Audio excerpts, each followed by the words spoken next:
Okay,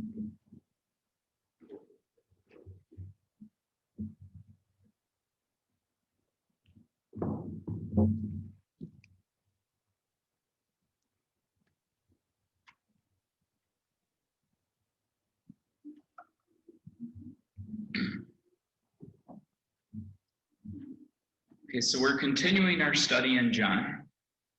Last week we had started chapter 11, and we got up through the raising of Lazarus.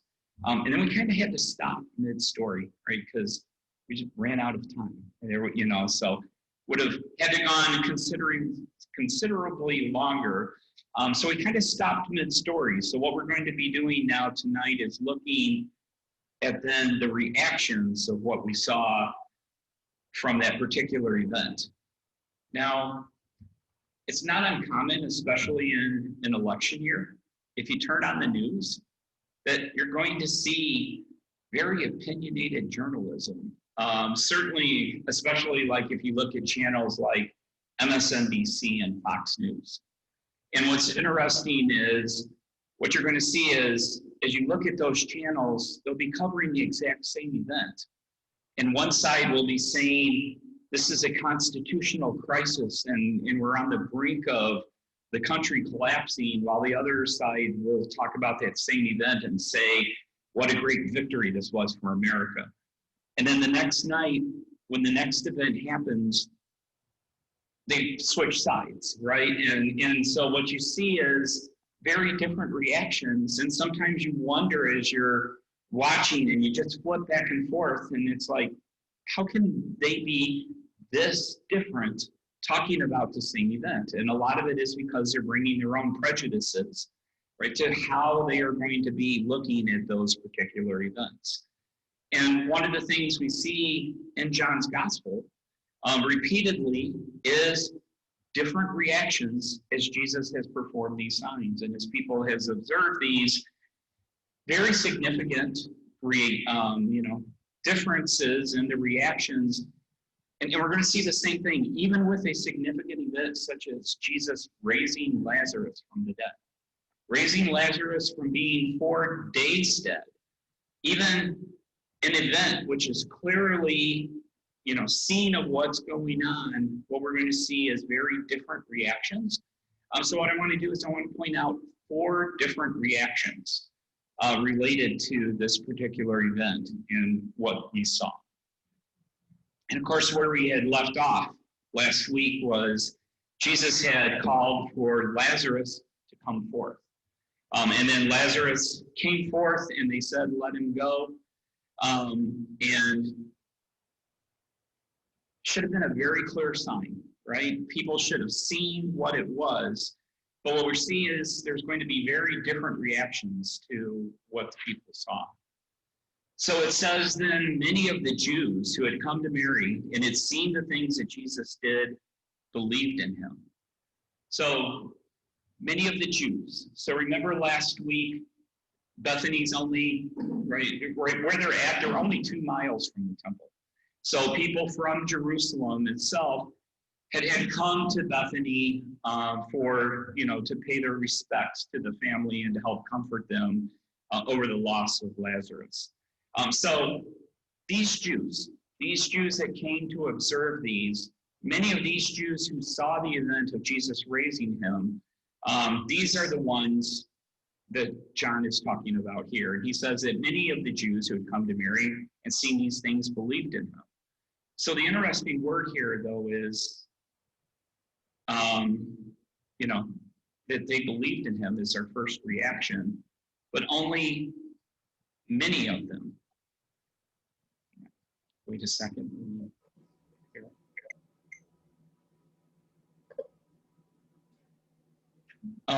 So this is, right, our first reaction is believing. So many of them believe. What's the purpose of a sign, right? Why did John record these signs? So that what? So that we may believe. So Jesus did this sign, and the first thing we see is the first reaction is that they believed. But what we've seen throughout the book of John is when people believe, it doesn't always pan out. Right? Remember When Jesus fed the 5,000, did they believe? Yeah. Yes. What were they ready to do? They were ready to make him king, right? Jesus had to leave because they wanted to even take him by force if he wasn't willing, and they wanted to make him king. By the end of the day, how many people were following him? By the end of the next day, basically we're down to 12, right? So we went from thousands of people believing in him, wanting to make him king, to the very next day, we're basically down to 12, and the rest of them walked with him no more. And John has been preparing us for these types of reactions all throughout the gospel. So remember in John chapter 2, let me go back. One thing I want to point out on here. These things are written that you may believe, right? That was the purpose. And that believing you may have life in his name. So what we see is some people believe, but then what we see is it's not accomplishing what the belief is, that we believe who Jesus is, and as a result of that, that we have life in his name. So that goal is not accomplished. And what's interesting here is it says that many of them believe. Now you would think such a significant event as Jesus raising Lazarus from being 4 days dead, that you would think that would be pretty universal of those people who see it, but yet it says that many of them believed, and some of them, so not all of them believed, so some of them went away to the Pharisees and told them the things that Jesus did. So you have one group who believes, and then you have another group who disbelieves. So the chief priests and the Pharisees, they gather a council and they said, what shall we do? For this man works many signs. If we let him alone like this, everyone believe in him, and the Romans will come and take away both our place and our nation. So now we have another group. You had some of them who believed, and now what you have is you have another group who does not believe. So the goal is, right, that we believe and have life in his name. Did these people believe that Jesus performed miracles?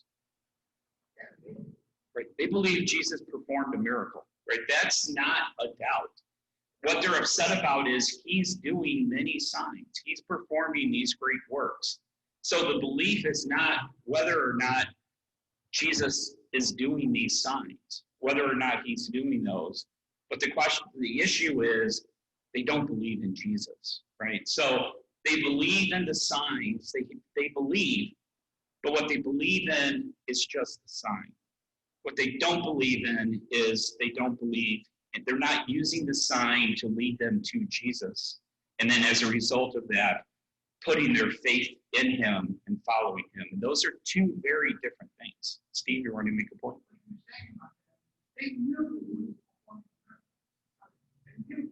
Yeah. They did not dispute that.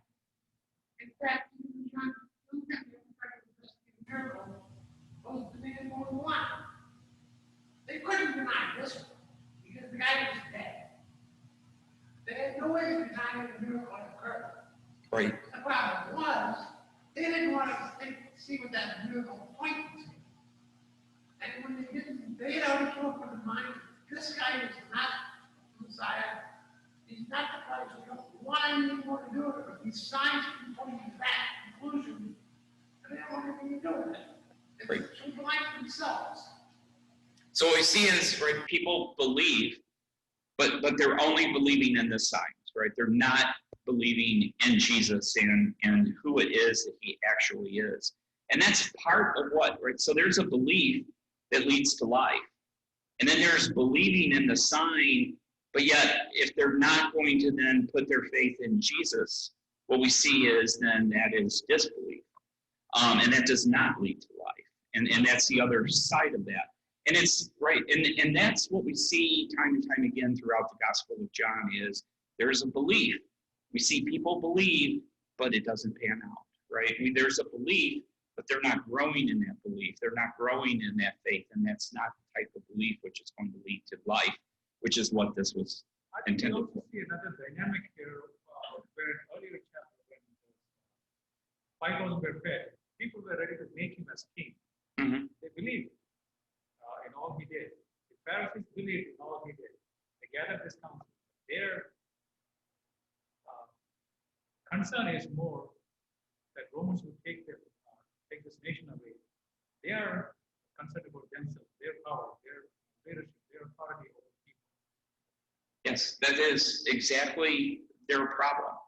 I mean, one of the things, so remember the last chapter when he's talking to Martha, and he goes, your brother will rise again. Remember what Martha said, right? I know that he will rise again in the last day, right? She had that. But what was Jesus's response to her? And basically he was challenging her, do you trust in me? Because what he said was, he who believes in me, though he may die, he shall live. And whoever lives and believes in me shall never die. Do you believe this? Right? So, yes, Martha had the dogma down. She knew what Jesus was saying, that yes, I know one day all of us will rise. The question is, even when it seems like everything is falling through, do you still believe that Jesus is the resurrection and the life? Are you willing to trust him even when it looks like things have been disappointing to you and how you thought that they would play out? Do we trust Jesus? Do we believe that he is the good shepherd? Are we willing to follow him is really ultimately what it boils down to. Are we going to listen to his voice, and are we going to follow him? And that is the type of belief that leads to life. So what we had seen was, right, many of them believed, but yet some of them went away. So now what we have is this group that disbelieves.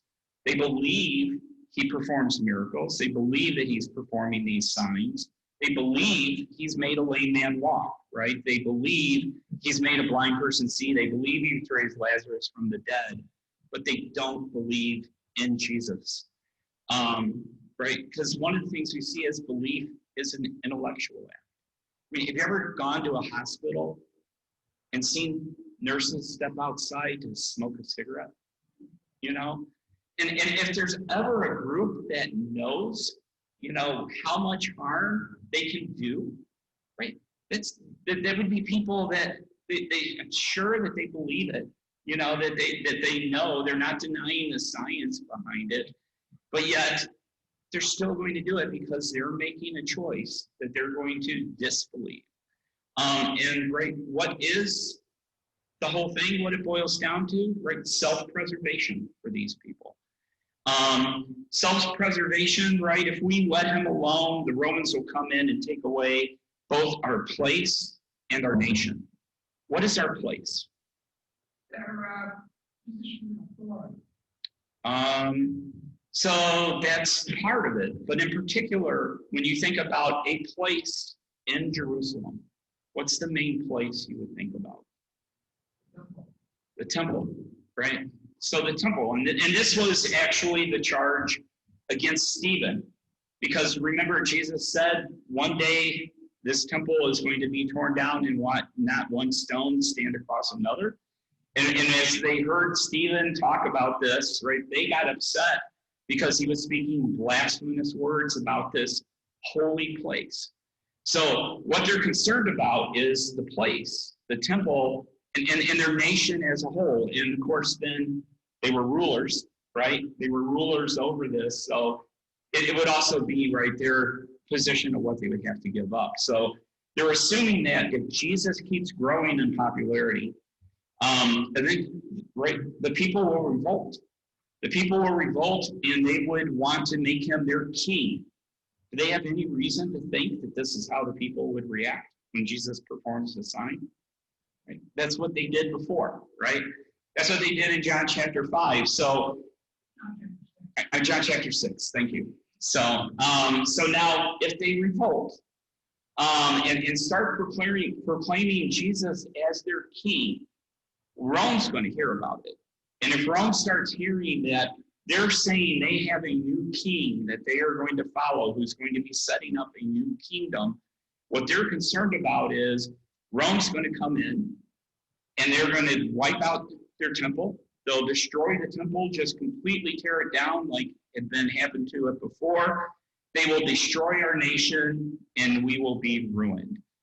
So their motivation is self-preservation. So their motivation is self-preservation. They're choosing to disbelieve. And the reason is because if they're going to believe in Jesus, and they're going to have to make the choice and accept he is who he says he is, what that means is they're going to have to give up what they want, right? They're going to have to give up their place of authority. They're going to have to give up their rulership over these people, because if he comes in and if this is the result that Rome wipes out their nation and tears down the temple, as rulers of the temple and rulers of the nation, what does that mean for them? So they would rather reject Jesus than to give up their place, what they do and what it is. And that's why lots of times so many people reject Jesus. It's not that they don't believe who he is, but they're not ready to give up what it is that they want to do. They're not willing to make that sacrifice. Remember in Luke 16, right, Jesus tells a parable about a rich man and then a beggar whose name was Lazarus, right? So the rich man had 5 brothers and he was concerned about them. And so he wanted Lazarus to be sent back to talk to his brothers. And remember what Jesus said. He said to them that if they are not willing to listen to Moses and the prophets, neither will they be persuaded, though one rise from the dead. Are these religious leaders listening to Moses and the prophets? They're not, right? And that's the whole thing. He says, you don't hear his voice. You don't have his word abiding in you. You're not listening to what God is saying because you're not willing to accept what Moses wrote about me. And what we see is the same thing. Even if someone was to rise from the dead, which Lazarus just did, it is not going to be it's not going to be enough to persuade people if they're willing to basically close their eyes to everything and choose. They're not willing to give up what they want to do over that. Yes. Well, there are so many people in the world today. If God just sends us something, if God just does this or if God just does that, if Christ came back and performed all these miracles again, then I believe. No. Right? They'll believe the sign. They'll believe the sign, but when God says you have to give up what you hold dear, then they're going to choose to disbelieve. Right? Not that they won't believe the sign, but they're not going to be willing to give up what they want to hold on to. So now of these chief priests, Caiaphas that year being high priest. So one of the things to kind of point out is Rome would often swap out the high priest. So they would just swap them out, and it was their way of keeping control over the people. In fact, before Caiaphas, Rome had swapped out 3 high priests very, very quickly before Caiaphas was put in. Caiaphas, son-in-law of Annas. Yes. Right. And here he pointed out God's law. High priests are high priests for life until they die. They were supposed to be, but Rome would swap them out fairly regularly. Caiaphas, right, he was the son-in-law of Annas. But one of the interesting things about Caiaphas, he's now been in this office for 15 years. So despite the fact that Rome had swapped people out repeatedly and oftentimes very, very quickly, Caiaphas had figured out how to stay in this position for now 15 years. So if there's ever a person that knows about how to hang on to power when the odds are against you, Caiaphas is the person who can give them advice. And so he's an expert on self-preservation. So he says to them, basically, you're all a bunch of dummies. He goes, you don't know what it is that you're even doing. You know nothing at all. Nor do you consider that it is expedient for us that one man should die for the people and not that the whole nation perish. He says, you're all getting concerned about what are we going to do. He says the answer is very, very obvious. We're going to kill him, right? If we kill him, then all our problems are going to be solved. The people will not declare him king. There won't be any insurrection. Rome's not going to come. They're not going to tear down our temple. They're not going to destroy our nation. You guys just don't know what you're doing. The answer is obvious. We just need to put him to death. Now, he did not say this on his own authority, but being high priest that year, he prophesied that Jesus would die for the nation. So Caiaphas was speaking truer words than what he realized he was actually saying. He was speaking better than he knew. This is exactly what Jesus had been saying, right? It's better for one man to die than for the whole nation to perish. He said, I am the good shepherd. What does a good shepherd do? He lays down his life so that his sheep can live. That's what Jesus is saying. That was what his purpose was, so that he could come and be the one who would die so that the rest of the flock would live. But it was much bigger than what Caiaphas even was thinking, because it was not just for the nation, not just for Israel only, but also that he would gather together in one the children of God who were scattered abroad. Jesus came so that he could gather together all the scattered sheep. Right? So he could pull them all in, that they would be one flock, they would have one shepherd. But Caiaphas and the priests, they can't see this because all they're focused on is self-preservation. So then from that day on, they plotted. From that day on, they plotted to put him to death. So Caiaphas is convinced that if they put Jesus to death, it would stop Rome from coming in and destroying their temple and destroying their nation. How'd that turn out? What happened in AD 70? Basically about 40 years, about 37 years later. I think 70 years. 80, so Jesus is about 33 years old, right? So, yeah. Rome's going to come in. Are they going to tear down the temple? Yeah, they're going to tear down the temple. They're going to tear down the temple because the priests had melted the gold to try to hide it. So they tore the temple down where not even one stone was standing on top of another so that they could recover the gold out of the crevices where the priests had tried to melt the gold so that they wouldn't be able to find it. They destroyed the whole nation. They led the people out. They dispersed them throughout. They destroyed all of their records. So no Israelite would ever be able to go back and prove who was a Levite and who was not. Basically putting an end to the whole Jewish priesthood, and the ability to observe Judaism came to an end in AD 70.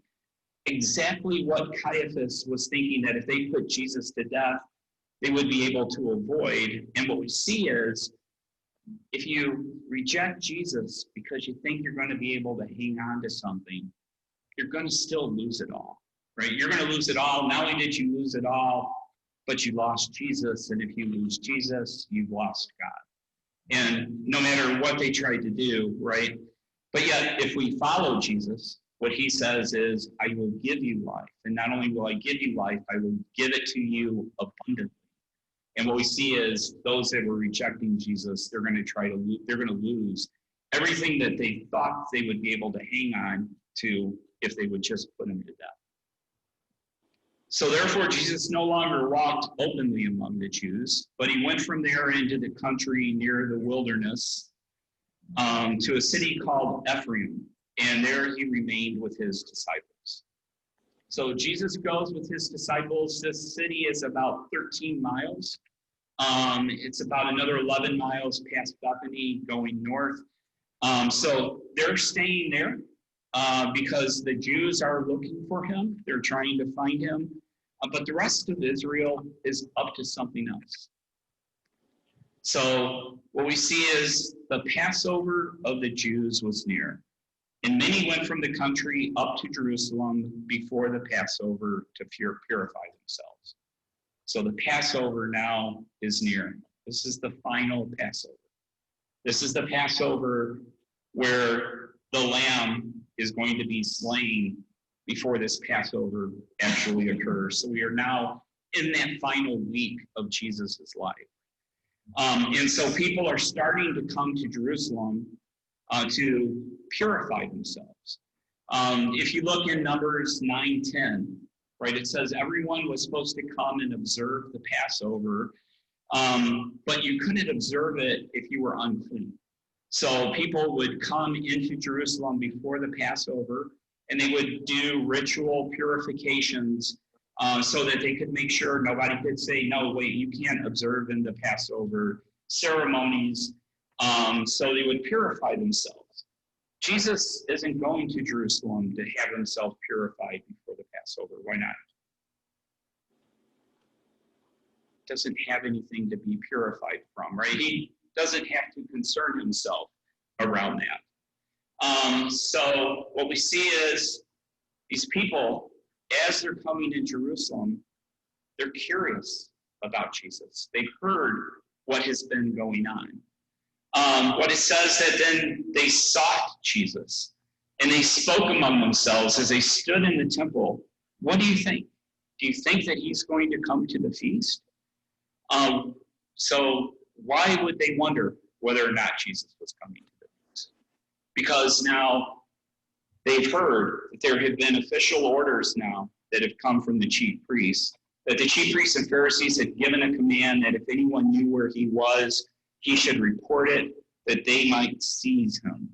So now it's changed, right? The last couple of times Jesus has come, they were ready to stone him, but they were more spontaneous events.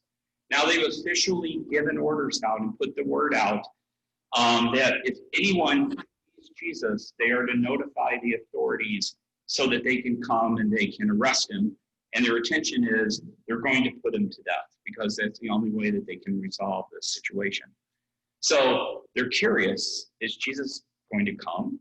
Is he going to return? Is he coming? They're curious, but they've been curious before. Remember in John chapter 7, when Jesus, for the Feast of Booths, Jesus came for the Feast of Booths, and many of the crowd were saying, truly, this is the prophet. Others said, this is the Christ. But some said, will the Christ come out of Galilee? So they were curious before. Some thought he could be the Christ, except they knew something, and that was the Christ comes out of Bethlehem, and we know Jesus came out of Galilee. What's the only problem? They didn't know as much as they thought they knew. They had not looked into, they had not found out enough about Jesus. So based upon their preconceived notions of what they thought that they knew, without researching it and find out more about who Jesus really was, some of them already made the determination, well, he can't be the Christ because he comes from Galilee. Even though Jesus was born in Bethlehem and grew up in Galilee, they didn't know that, right? And they weren't willing to find that out, right? Some people have preconceived ideas of who Jesus is. You got the, what was his name? The Ricky Bobby version of Jesus, the 8-pound, 6-ounce, blue-eyed little baby Jesus that, you know, everybody loves because that's the Jesus I love, right? So, you know, that's, some people have it preconceived, and Jesus is just, he's a loving Jesus. And then when they hear Jesus say, unless you believe I am he, you will die in your sins, then they can't put the two of those together. So that's not Jesus that they're looking for. So we see a lot of people, they're curious, But if it's not the type of Jesus that they're looking for, it's not the type of Christ, well, then they're not ready to commit themselves. So they're wondering if Jesus is going to show up. They've heard about this sign, but we're also going to see this same group of people in just a couple of days are going to be yelling, crucify him, crucify him. You know, they're curious, but not ready to research everything out, not to really understand who Jesus was. So 6 days before the Passover, Jesus came to Bethany, where Lazarus, who had been dead, whom he had raised from the dead. And there they made him a supper, and Martha served, but Lazarus was one of the ones who sat at the table with them. Then Mary took a pound of very costly oil of spikenard, anointed the feet of Jesus, and wiped his feet with her hair, and the house was filled with the fragrance of the oil. So just a couple of things to point out here. So they're laying around the table, which is what they did with their feet out. Their feet would be dirty when they travel. Usually a servant would come in and wipe their feet. And now we have Mary at the feet of Jesus. Have we seen Mary at the feet of Jesus before? Remember last week when Jesus came to her, right? And she fell down weeping at his feet. So once again, now we see Mary at the feet, except this is a completely different situation. Before she had been there in sorrow, and now she's happy. And this time she comes out with an expensive bottle of oil. So some says an oil. It's also used to make perfume. It's an essential oil, but it's very costly. So it's made from a plant that comes from India. So it would have had to have been imported in. And so this was very expensive. So what we see in verse 5, it says that this was 300 denarii. So a denarii was a day's wage. So if you actually, what? Yeah, it's the equivalent of a year's wage, right? 300 denarii. You got 52 Sabbaths, right? So basically, every day she worked 6 days a week. Every day, you would take an entire year's worth of salary for what she comes out. And she comes out with an expensive jar of oil, and she pours it on his feet to clean them. She begins wiping, but not with towels. She's wiping his feet with her own hair. Right. So remember in chapter 11, the concern was around the stench of the body if we remove the stone. Now what we see is, once again, we have the oil, right, filling the whole house. So a completely different smell here as well. Well, why does she do this? One of the things we see is because she loves him. Right? What was the whole point of, as it started off in the last chapter? What did it continuously say? Why was it Jesus waited 2 days? What was the reason why he waited 2 days? Because he loved Mary, Martha, and Lazarus. That was a specific reason. What it called out time again, this was a disciple whom you love. He loved Mary, Martha, and Lazarus. That's why he waited. He loved Mary, Martha, and Lazarus. That's why he came. Even when they were concerned that the Jews would try to kill him if they went down there, he did it because he loved them. And what we see is her returning in an act of love. Right? Looking back, Jesus just raised her brother from the dead. If we look forward, is this the last time we see feet being washed in John's Gospel? No, right? When else are feet being washed? But right, the Last Supper, right? The Last Supper. Who was doing the feet washing? Jesus. Who should have been doing the feet washing? The disciples, right? But they were arguing which one of them was the greatest. So what we see here is, right, Mary is way ahead of the rest of the disciples. She understands what true love means and what it means to serve Jesus as your master. And she's not washing his feet with water. She's taking a year's worth of salary and pouring it on his feet. And she's not wiping them with a towel. She's wiping them with her own hair. This is truly an act of love of what she is trying to show of what she feels towards Jesus. But not everyone feels that way. One of the disciples, Judas Iscariot, Simon's son, who would betray him, asks, why was this fragrant oil not sold for 300 denarii and given to the poor? And he said, not because he cared for the poor, but because he was a thief and he had the money box and he used to take what was put into it. So we've learned two important things about Judas, right? What's the first one? Right? One, he would betray him, right? And the other I faintly heard he's a thief, right? Right? So he didn't care about the poor.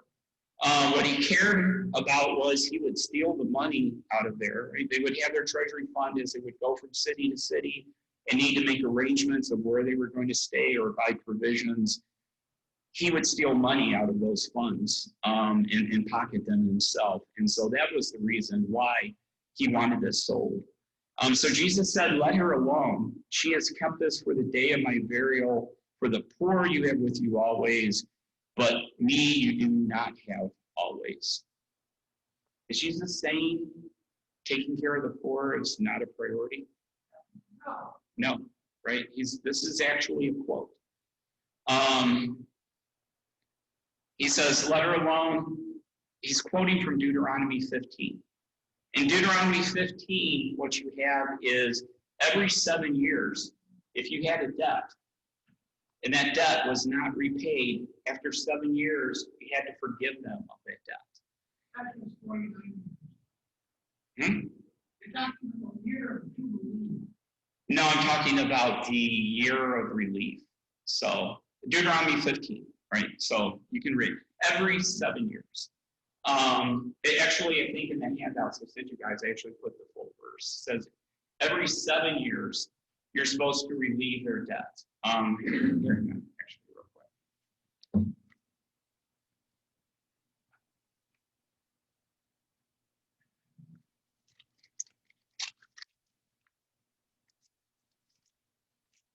So Deuteronomy 15, at the end of every 7 years, you shall grant a release of debts. Right? The year of Jubilee was something different. This release, so this is called the Lord's release. So at the end of 7 years, you're supposed to relieve the debt. And what he's warning is, don't get evil hearts into your mind thinking, if you see someone who's poor, you're going to loan them money, knowing that you're going to have to relieve them of the debt every 7 years. Don't get a wicked thought in your heart, thinking that I'm going to withhold loaning them money because I know they won't be able to pay me back in time, and I'm going to have to relieve it. He says if you do that, you're wicked. And then what he says is the poor, they're never going to cease from being in the land. So that he says, therefore, in the very next sentence, why the poor will never cease being from your land. The reason why we're being told that is, therefore I command you, saying, you shall open your hand wide to your brother, to your poor, and to your needy in your land. So he's quoting, and he's not saying, don't take care of the poor. He's saying, you have an obligation to the poor, and you're always going to have to take care of them. But sometimes there's opportunities where you need to take care of that on top of what the other obligations are. Remember when they were at the Samaritan well, right? And the disciples came back with food. What were they concerned about with Jesus? Have you eaten, right? And what he sees is, as he sees the people starting to come in, right? He says, I have other food that's more important than this. The fields are white with harvest. Right? When the disciples say, why are you going to go down there to Bethany? Because they're going to try to kill you. He says, while it's day, I must work. There's times where you have to do things because the moment is there and that moment won't be there again.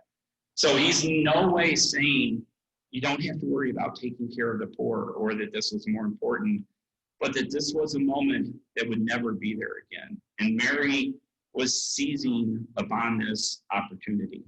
He says, the poor you always have with you, but Mary has done this in preparation for my burial, is really what he's saying.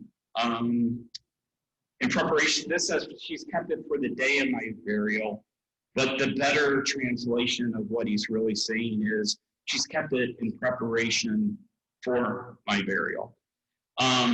So Mary knows Jesus is going to die. She doesn't know when. She doesn't know why. But she does know. She's heard Jesus say, when you lift me up. He's talked about him being lifted up multiple times throughout the gospel. He's talked about how the good shepherd lays down his life for the sheep. She knows they're only 2 miles away from the temple. She's probably heard the disciples talk about the fact that they're in danger. If they find out Jesus is there, that they'll come for him. But she knows Jesus is about to die. I think she sees a lot more, once again, than the disciples did, both in how she was washing his feet and also the fact that she realizes she needs to take this opportunity because she may not ever see him again. She believes, right, Jesus is the resurrection and the life. He's shown that to her, and she's going to express back her love and appreciation while she has the opportunity, because she knows she may not have this opportunity again.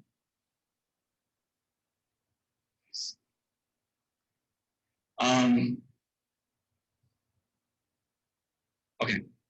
Now, a great many of the Jews knew that he was there, and they came not for Jesus' sake only, but that they might also see Lazarus, whom he raised from the dead.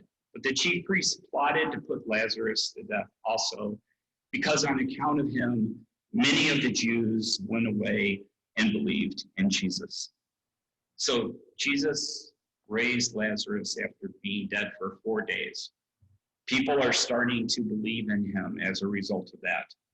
So what's their solution? We'll kill him, right? If Jesus could raise him from being dead for 4 days, if they put him to death, don't you think Jesus could somehow solve that situation if he decided he wanted to? Right? It's kind of, ridiculous of the thought of Jesus is raising people from the dead, so we'll kill them, and that will solve all of these problems. But it shows the ridiculous lengths that people will go to try to somehow make Jesus go away, right? To get rid of the things that remind them of him, right? Because they want to do something else. They don't want to give it up.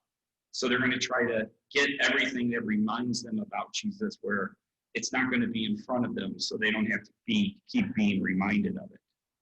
So the question is, right, what do we do with the sign? I mean, hopefully you believe. The question is, what do you believe in? Do you believe in the signs, or do you believe in Jesus and you're willing to listen to him and listen to his voice? Or do you disbelieve, right? And if so, what John is trying to get you to understand is the tragic mistake that would be to not believe in him, to not listen to his voice, to not follow him, and the tragedy of what that decision entails. Or maybe you're curious, right? You're curious about Jesus, and maybe you don't understand everything about him. So make sure, right, before you make your decision, if you're curious, make sure you don't have any misconceptions about Jesus, and you don't have your wrong idea of, I thought he was going to give me this and this and this, but this happened to me. How did that happen? Make sure you understand everything about Jesus and what he has talked about. And then if you do, then hopefully, right, if you do believe in him, then have the type of love for him that Mary has. Have the type of appreciation that he is going to bring all of our loved ones back from the dead. That he's died and paid that ultimate sacrifice and is fully deserving of all the love and whatever it takes for us to give back to him, to pay him back. And so then next week, now we'll see how does this crowd react when he comes into the city and what's going to be their reaction. So, any questions, comments? No? Very good. Let's Okay, all right.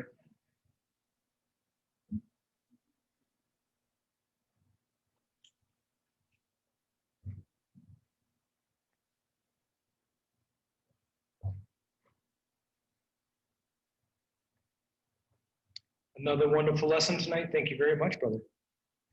Go ahead, stop the recording.